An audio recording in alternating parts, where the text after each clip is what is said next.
Hello everyone, my name is Lakshmi and this is my YouTube channel Lighthouse Academy, Easy Way of Learning. If you like the video, please like, share and don't forget to subscribe my channel because it means a lot to me. Thank you so much.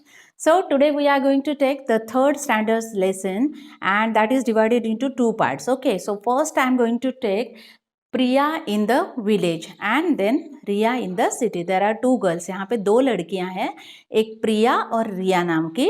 प्रिया रहती है village में यानी गांव में और रिया रहती है शहर में. Now in this lesson we are going to talk about what is the life difference between the lifestyle of this two girls. What is the lifestyle of village and what is the lifestyle of city. Okay, so first let's start with Priya in the village and that is given in your textbook page number 8 और 10. Page number 8 और 10 पे ये दो part दिए हुए हैं इसके and second video में हम लेंगे Riya in the city. Okay, so let's start with Priya in the village. Page number 8.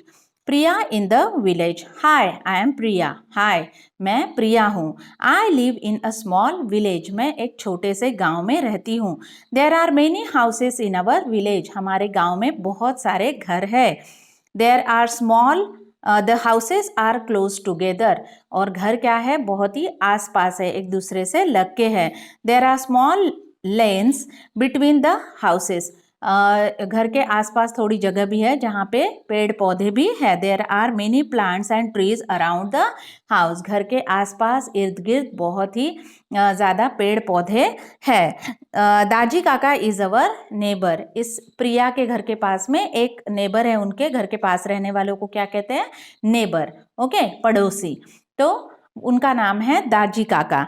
And he keeps cause and buffaloes. उनका काम क्या है, उन्होंने गाय और भैंसे पाली हुई है. ही मिल्क देम एवरी डे. ही मिल्क्स देम एवरी डे. वो रोज उनके गाय और भैंसों का दूध निकालते हैं. We buy milk from him. और ये प्रिया जो है, उनकी फैमिली ये दाजी काका के यहाँ से ही दूध खरीदते है. It's nice. वो दूध कैसा होता है, बहुत ही अच्छा होता है. फ्रेश यानी एकदम ताज़ा होता है. एंड वार्म, और क्योंकि ताज़ा ताज़ा निकाला हुआ दूध होता है तो वो थोड़ा गुनगुना यानी गर्म होता है. अब देखते हैं पेज नंबर 10 पे क्या लिखा है. There is a grocery shop near my house.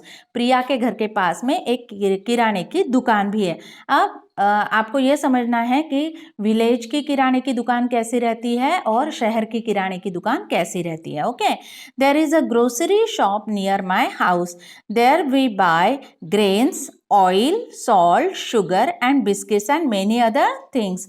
और प्रिया और उसकी मम्मी वहाँ जाते हैं और क्या क्या खरीदते हैं वहाँ से. ग्रेन्स यानी अनाज, ऑयल यानी तेल, सॉल्ट यानी नमक, शुगर यानी शक्कर, बिस्किट्स आप सब लोगों को पता है, एंड मेनी अदर थिंग्स. हाँ, घर में तो और बहुत सारी चीज़ें लगती है, वो सारी चीज़ें भी वो वही उसी ग्रोसरी शॉप से यानी किराने की दुकान से खरीदते हैं. कौन, प्रिया और उसकी mummy. Okay, so can you name them. तो अब यहाँ पे 2 4 5 चीज़ें दी हुई है. उन्होंने आपको कहा है कि आपको कुछ चीज़ें इसमें ऐड करनी है. याद कीजिए, आप जब अपनी मम्मी के साथ में किराना लेने या किसी भी शॉप में गए थे तो आपने क्या क्या खरीदा था.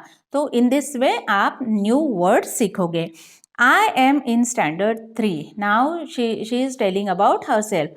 वो अपने बारे में बता रही है कि वो भी तीसरी कक्षा में पढ़ती है. अब आप कौन सी कक्षा में पढ़ रहे हो, तीसरी कक्षा में, तो इसीलिए वो भी तीसरी कक्षा में पढ़ रही है. I walk to school. और वो क्योंकि विलेज में रहती है तो ऑब्वियसली उसका स्कूल कहाँ पे है, पास में ही है, ज़्यादा दूर नहीं है, इसलिए वो घर से पैदल ही स्कूल जाती है. We learn Marathi, English, mathematics and study our environment. She is telling now कि वो कौन से सब्जेक्ट स्कूल में पढ़ती है. मराठी, इंग्लिश, गणित और पर्यावरण. Our English textbook is called my English 3, जो मेरे हाथ में अभी है, ये वाली सेम बुक है ना. तो वो भी गवर्नमेंट स्कूल में पढ़ती है एंड दैट्स वाई वहाँ पे भी सेम ऐसी ही बुक इंग्लिश की पढ़ाई जाती है. किसको, प्रिया को. Okay, so I hope you understand this lesson. आपको समझ में आ गया है.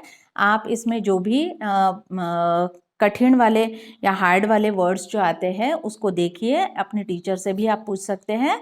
वैसे तो कोई हार्ड वर्ड इसमें है नहीं, ओके। और इसको पढ़ने की कोशिश कीजिए, okay. So I hope you understand it. Thank you so much.